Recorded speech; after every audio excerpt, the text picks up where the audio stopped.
Mateus capítulo 24, verso 9, o Senhor Jesus disse assim: então sereis atribulados e vos matarão, sereis odiados de todas as nações por causa do meu nome.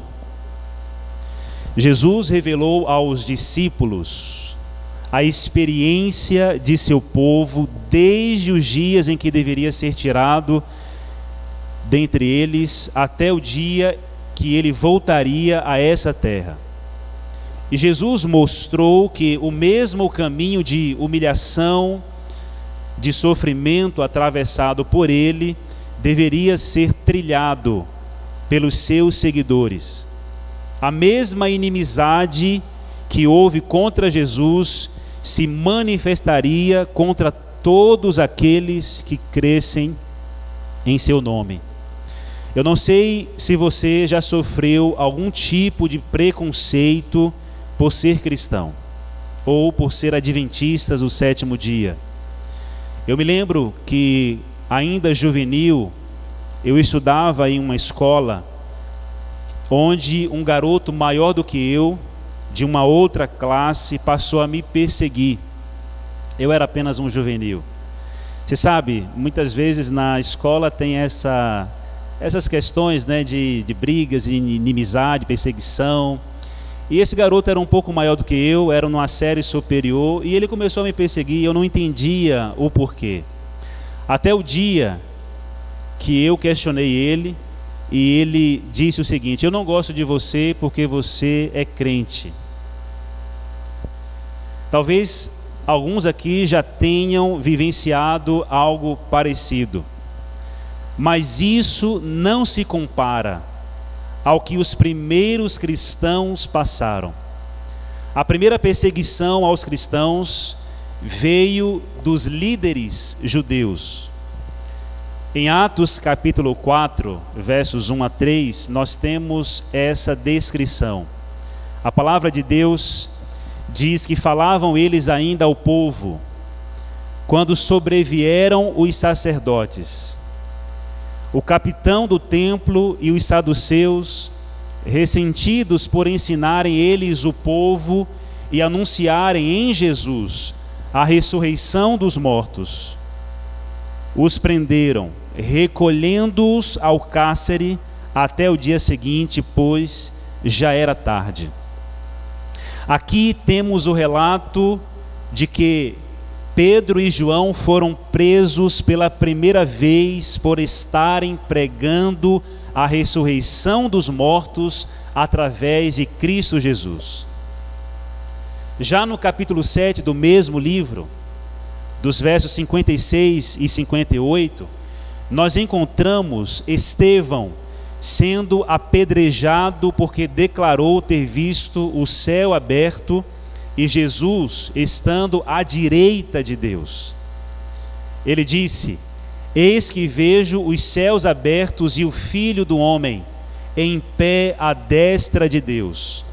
Eles, porém, clamando em alta voz, taparam os ouvidos e, unânimes, arremeteram contra ele e, lançando-o fora da cidade, o apedrejaram. As testemunhas deixaram suas vestes aos pés de um jovem chamado Saulo. E por causa desse lamentável episódio, foi desencadeada a primeira perseguição geral dos líderes judeus aos cristãos, fazendo com que a igreja fosse dispersa para outras regiões. E para você que conhece a história, sabe que um pouco mais tarde, os gentios também perseguiram os cristãos. Quando nós olhamos o capítulo 16 do livro de Atos, percebemos que os cristãos agora passaram a sofrer perseguição dos gentios, dos romanos. A Bíblia mostra que Paulo e Silas, Paulo agora já convertido, foram açoitados e presos pelos romanos. E aí, por quase 3 séculos, a igreja sofreu nas mãos de Roma pagã. A história mostra que durante esses 300 anos, houve cerca de 10 grandes perseguições aos cristãos. A primeira perseguição das 10 foi desencadeada por Nero, por volta do ano 64 depois de Cristo. Mas você pode perguntar o seguinte: por que é que os cristãos foram perseguidos por Roma pagã?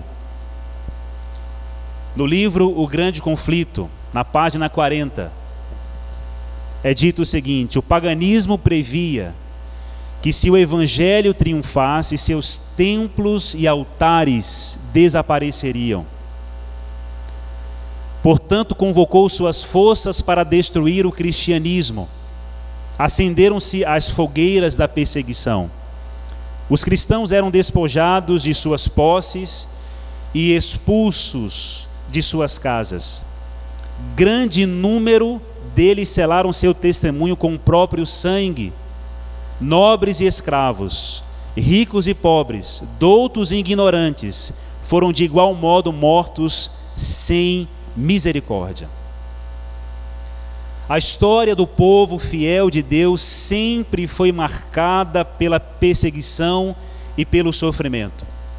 Quando nós olhamos para o livro de Hebreus, no capítulo 11, percebemos que muitos foram apedrejados, provados, cerrados pelo meio, mortos a fio de espada, andaram peregrinos vestidos com peles de ovelhas e de cabras, necessitados, afligidos, maltratados. E quando nós olhamos para a igreja hoje, a gente percebe que eu e você temos a liberdade de vir à igreja aos sábados, aos domingos, às quartas, numa semana de oração especial como essa. Temos a liberdade de culto, temos a liberdade de ensinar a palavra, de pregar o evangelho, de dar um estudo bíblico.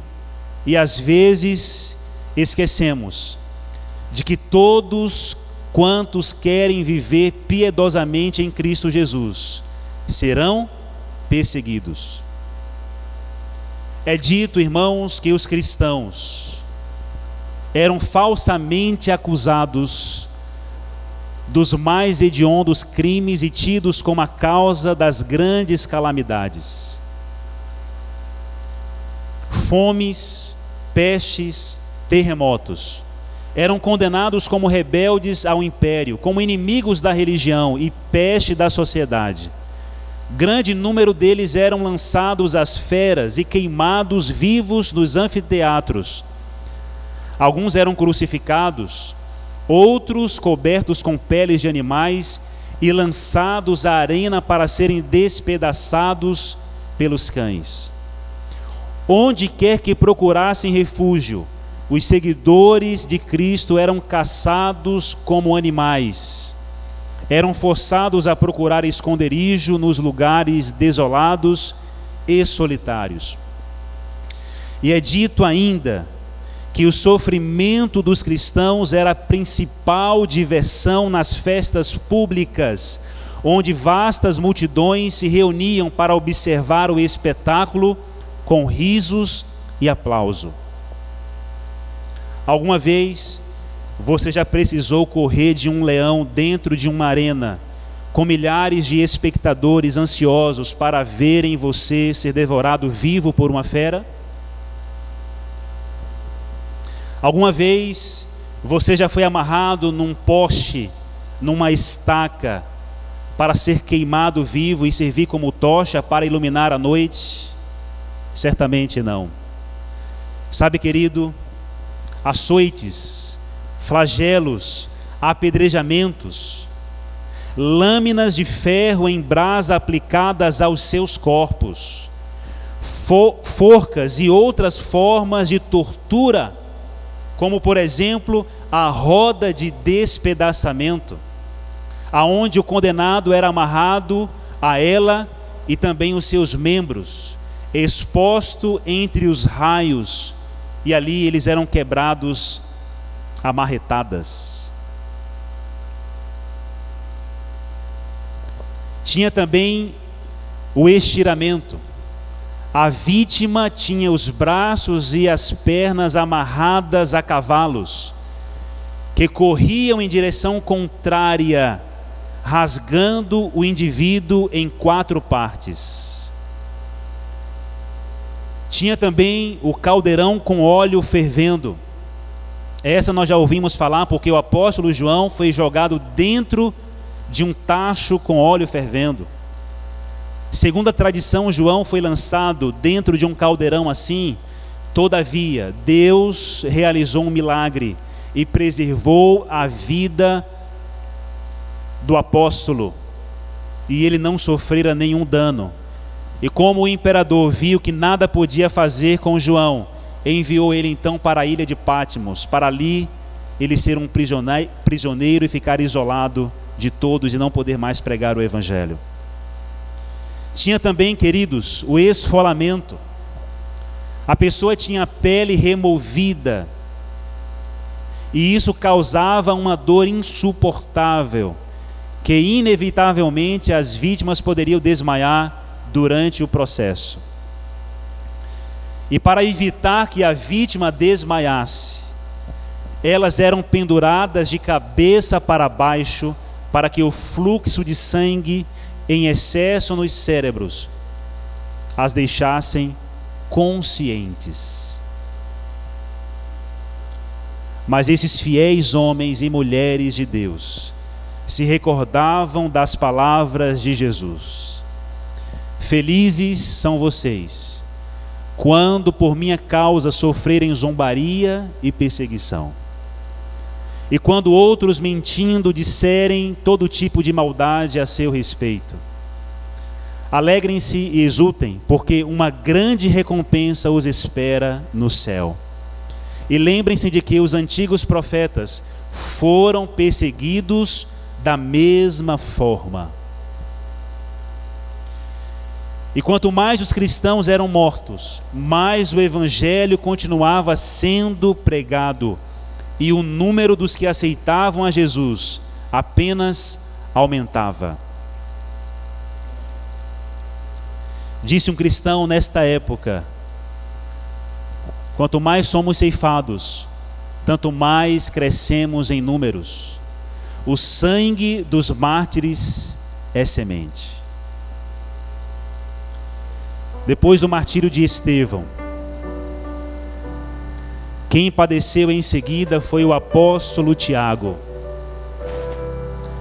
Quando Tiago, diz Clemente, foi trazido para o banco dos réus, a pessoa que o trazia, vendo que ele seria condenado, que ele seria morto, sentiu-se tão comovido em seu coração e em sua consciência, que a caminho da execução, conduzindo o apóstolo Tiago, confessou que ele também era um cristão.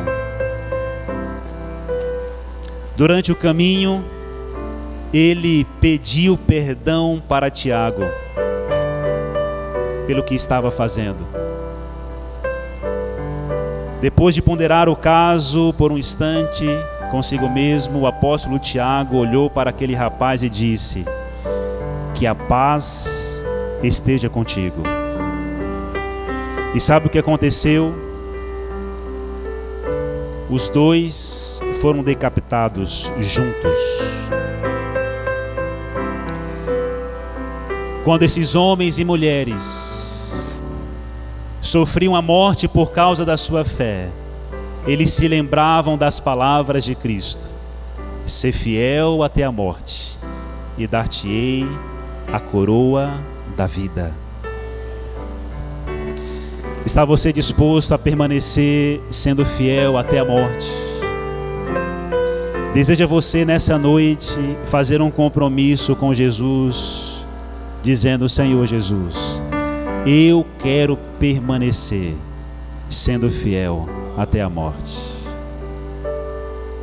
Aqui está a perseverança dos santos, os que guardam os mandamentos de Deus e a fé em Jesus. Sabe, querido, A nossa recompensa não está nessa terra. A nossa recompensa está no céu. A nossa esperança não está nessa terra. A nossa esperança está em Cristo Jesus. Essa terra não é o nosso lar é o céu. Nós estamos aqui apenas de passagem. E durante o período que permanecermos aqui seremos provados. A nossa fé será provada. Seremos tentados a desistir, a desanimar. Todos serão provados. Mas lembre-se das palavras de Cristo: seja fiel até a morte, e eu lhe darei a coroa da vitória. Não perca a sua salvação por pouca coisa. Não rejeite a Cristo pelas coisas que o mundo oferece. Não deixe Jesus pelas ilusões da vida. Não, permaneça sendo fiel, porque a nossa redenção se aproxima. Se você tem um desejo de nessa noite fazer um compromisso com Deus: Senhor, eu quero ser fiel até a morte, me ajuda a continuar perseverando. Eu gostaria de cantar com você um hino muito bonito nesta noite. Esse hino está no inário, além do rio. Essa é a nossa maior esperança. Nós sabemos que existe um lugar muito melhor sendo preparado para cada um de nós. Que possamos cantar, louvar com todo entusiasmo, de todo o coração, dizendo para o Senhor: Senhor, eu sei que existe um lugar melhor para mim. Me ajuda a permanecer sendo fiel. Faça essa oração e Deus vai ouvir e atender a sua oração.